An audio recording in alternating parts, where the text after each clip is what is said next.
la communauté, j'espère que vous allez bien. Bonjour à tous et à toutes. Déjà, merci pour vos abonnements, bienvenue aux nouveaux abonnés, pour vos retours, pour vos commentaires, pour prendre le temps de lire, de visionner les vidéos, de prendre le temps d'écrire vos pensées, merci. Et puis, qu'est-ce que j'allais dire? C'est ce qui permet d'encourager et de nourrir la chaîne. Et j'avais envie de tourner une vidéo, j'avais envie de vous parler, voilà. Ça fait un peu bizarre à dire, mais vous me manquiez, oui. Je ne vous connais pas, enfin je veux dire, c'est du virtuel, mais pour moi, même si c'est du virtuel, c'est important pour moi de tourner des vidéos, c'est important de nourrir la chaîne, de communiquer, de m'exprimer, de vous parler de ce qui me touche. Et quand j'ai pas l'occasion de pouvoir le faire dans mon emploi du temps, c'est frustrant, j'avoue. Avant, j'avais la possibilité, j'avais beaucoup plus de temps sur la chaîne et c'était pour moi, c'était royal. Voilà pourquoi ça s'appelle Cœur Royal. Royal, oui. C'est la voie royale d'avoir du temps pour s'adonner à ses passions, pour s'exprimer, pour partager, pour témoigner. Pour moi, c'était un cadeau de la vie. De pouvoir avoir et un cadeau que je me suis fait à moi-même, d'avoir pris le temps de nourrir la chaîne et de la créer. Aujourd'hui, la vie elle évolue et j'essaye de manager mon temps parce que je vais être amenée, la vie me montre que je vais avoir, voilà, il y a d'autres aspects de la vie à prendre en considération et ma période où j'ai été beaucoup dans ma bulle, je sens qu'elle va être amenée à se terminer. Hein. Voilà, on sent que la vie elle évolue, une page se tourne. Cette semaine, j'ai quand même eu besoin de faire une pause sur les vidéos. J'avais pas forcément l'appel, le besoin et l'envie de tourner une vidéo. J'avais besoin de faire une pause, oui. J'avais besoin de faire une pause. Sans toujours, voilà, juste une pause. Et pour souffler, pour méditer, pour souffler. Et puis,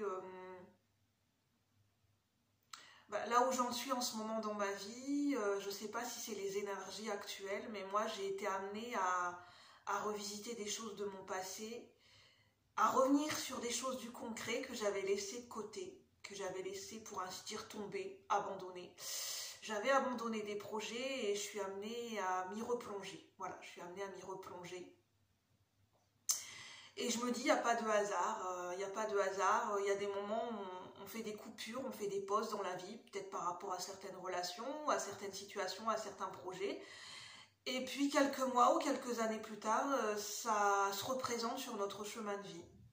Ou bien on y repense, ou là où les éléments sont réunis pour qu'on puisse... il y a quelque chose qui se débloque. Voilà. Pourquoi je vous dis ça? Parce que c'est par rapport à un apprentissage. J'avais un sujet à apprendre, à mémoriser, et un devoir à rendre là-dessus. Et c'est la première fois que ça m'arrivait, je bloquais littéralement sur cet apprentissage. Je n'arrivais pas à créer du lien avec cet apprentissage, avec le sujet. Je bloquais, je butais et en même temps j'étais frustrée et à chaque fois que je m'y remettais, ça n'allait pas. J'ai dû faire une très très grande pause. J'ai complètement lâché parce que ça me frustrait, parce que je l'ai vécu à ce moment-là, je l'ai vraiment vécu comme un échec, parce que ça ne m'est jamais arrivé, pour ainsi dire non. J'ai toujours réussi à me dépatouiller avec des apprentissages ou des mémorisations, je sais pas, ou des devoirs à rendre au niveau scolaire. J'ai toujours plus ou moins réussi à me dépatouiller, ou ça dépend des périodes, hein. Ça dépend les matières. Bon, bien sûr, les maths, c'était pas mon truc, c'était pas mon fort. Et j'ai dû avoir des cours particuliers, notamment en maths, à certains moments de mon parcours scolaire. Et là, en fait, ce que j'ai compris, ce que j'ai été amenée à comprendre, ce que j'ai compris toute seule, c'est que je bloquais parce que je ne pouvais pas créer du lien avec ce cours. En fait, ça ne se rapproche pas de ma manière de penser et de ma manière de mémoriser, de fonctionner au niveau de mon cerveau. C'est un mode de fonctionnement et d'apprentissage qui est différent. Je pouvais pas passer par le même cheminement et je pouvais pas passer par la même façon de faire. Et en fait, j'ai repris les choses sans me braquer, sans me forcer. Et je me suis dit, j'ai un petit peu lâché mon perfectionnisme. Très légèrement, parce que mon côté perfectionniste revient tout le temps à la charge. Hein. Et je me suis dit, on verra bien. Je me suis dit, s'il y a des choses que j'arrive pas à retenir, je vais essayer de comprendre. Je vais essayer de comprendre la logique de ce cours. Je vais essayer d'aller à la rencontre de ce cours, plutôt que de me braquer, de bloquer et de vouloir à tout prix un résultat et de perfectionner et de performer. Je vais aller à la rencontre, je vais essayer d'aller à la rencontre de ce cours, sans chercher. Je me suis disciplinée à être dans l'instant présent. Toute cette semaine, je me suis disciplinée à être dans l'instant présent, à me concentrer. Ça a été une expérience, je me suis rendu compte que c'était difficile pour mon cerveau. Et là, je me suis rendu compte de comment mon cerveau fonctionnait. Là, je me suis rendu compte de ma manière de fonctionner et pourquoi c'est difficile pour moi d'être dans l'instant présent. J'ai un cerveau qui bouillonne, qui est hyperactif en général. Je me disperse facilement. Je peux me distraire. Rester concentré. Pour moi, rester assis à une table à apprendre un cours pendant 2 heures, sans me disperser, sans que mon cerveau, sans que je fasse des allers-retours à penser à autre chose, c'est extrêmement compliqué. Je me suis rendu compte que c'est un exercice qui est très très difficile pour moi. Tellement difficile que si je me suis disciplinée, il y a des moments mon cerveau n'en pouvait plus, je fatigue mentalement. Et il y a des moments j'ai envie de tout abandonner, d'envoyer tout valser, et parce que j'en peux plus. Et j'essaye d'apprendre à m'écouter, c'est difficile pour moi parce que je suis une performeuse, j'ai envie de faire performer et je me dis non, j'ai pas assez révisé, il faut que je continue. Mais en fait, j'arrive à me rendre compte que mon cerveau n'en peut plus, mon cerveau ne retient plus rien. Quand je lis, je bug sur la même phrase pendant 5 minutes et là je me dis maintenant là c'est bon, tu peux plus en fait. C'est pas un échec, c'est pas se dévaloriser. C'est simplement qu'on a une manière d'apprendre et une forme d'intelligence qui est différente. On n'a pas tous la même forme d'intelligence, on n'a pas tous la même manière de fonctionner, d'apprendre et de mémoriser les choses. Et c'est apprendre à faire ami avec son cerveau en fait. Et moi, mon cerveau, des fois, il a besoin d'être discipliné, mais en souplesse. Et il y a eu des moments où j'ai eu besoin de faire des pauses et j'ai eu besoin de m'y remettre. J'ai travaillé non-stop, d'arrache-pied pendant 1 semaine. Je me suis disciplinée. Et là, au moins, j'aurai le mérite de me dire j'ai fait de mon mieux, j'ai tout donné, quoi. J'ai tout donné. Je vais au bout de mes limites. Mais je me dis je vais y arriver. Je vais faire de mon mieux. Et j'ai essayé, j'ai fait l'effort de vouloir comprendre ce cours, de vouloir comprendre une logique qui est différente de la mienne, de me dire ok, ce cours c'est une manière de fonctionner, c'est une approche qui est plutôt mathématique, statisticienne et plus dans la logique.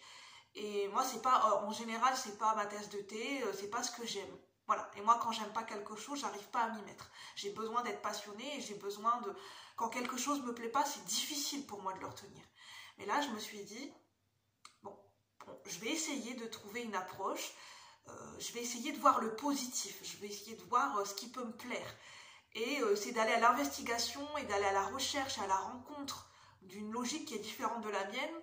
Ça a développé cette curiosité qui a fait que finalement, je me suis dit, bon, en fait, c'est pas si mal que ça.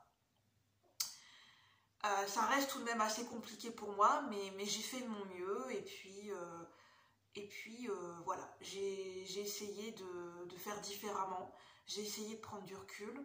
Il m'a fallu du temps hein, sur cette situation, sur cet apprentissage, il m'a fallu beaucoup de temps pour prendre du recul. Mais à un moment donné, j'ai eu besoin de couper, de lâcher prise pour y revenir bien plus tard. Et c'est ça que j'avais envie de vous partager, c'est que des fois quand on bloque dans une situation, et que notre mental il est buté sur une seule manière de faire et de comprendre, c'est de se dire que cette situation elle vient réveiller quelque chose. C'est peut-être une situation qui fonctionne à l'opposé de ce qu'on a l'habitude de connaître. C'est l'inconnu pour nous, c'est une équation, c'est l'inconnu, c'est le domaine de l'inconnu. Et notre cerveau il connaît pas. Et notre cerveau, en fait, j'ai compris qu'il faut comprendre être ami avec notre cerveau parce que c'est dur pour notre cerveau d'apprendre à fonctionner d'une manière différente et apprendre à apprivoiser une situation qu'il n'a jamais connue. C'est pas son mode de fonctionnement habituel. Et de devoir se forcer en se disant non, tant pis, de toute façon, il faut y aller. En fait, c'est un subtil mélange de discipline et en même temps de souplesse et de lâcher prise. Et c'est un équilibre entre les deux, c'est apprendre à jauger entre les deux. Et c'est une manière d'être et de fonctionner qui trouve son équilibre, où en fait on check, on se jauge soi-même et on teste pour apprendre à trouver cet équilibre. Et toute cette semaine, j'ai essayé de me jauger, de trouver cet équilibre pour pas me brusquer, pour pas me fatiguer mentalement et en même temps pour garder la motivation. Donc ça a été tout un exercice d'apprendre à m'écouter et en même temps d'écouter mon mental, comment il fonctionnait. Donc j'ai dû me checker toute la semaine, j'ai dû placer un cadre et je suis fière de moi parce que c'est la première fois que je me place des limites, un cadre et que je discipline mon cerveau qui est hyper actif. Donc alléluia quoi, je vous encourage à apprendre à observer comment fonctionne votre mental. Surtout si vous êtes comme moi, vous avez un mental hyperactif, que vous avez tendance à vous disperser énergétiquement, que vous avez un mental qui a toujours besoin d'adrénaline. C'est important d'apprendre à le driver, son mental, parce que ça peut vite nous fatiguer énergétiquement, physiquement, mentalement, au point où après on fait un burn-out, dans le sens un burn-out au niveau du mental, et on n'a plus envie de rien et on lâche l'affaire. Et c'est dommage en fait, c'est simplement d'apprendre à faire fonctionner notre mental différemment des autres personnes parce qu'on a un mental qui fonctionne différemment de la majorité des gens. Et c'est ça que j'avais envie de vous partager, j'espère vraiment que ce partage pourra vous aider. Si vous avez aimé, n'hésitez pas à liker, à commenter. Si vous avez des questions, n'hésitez pas à me les poser dans la barre de commentaires. Sur ce, je vous souhaite une bonne journée et je vous dis à bientôt pour de nouveaux partages. Merci de votre présence. À bientôt la communauté. Bye bye.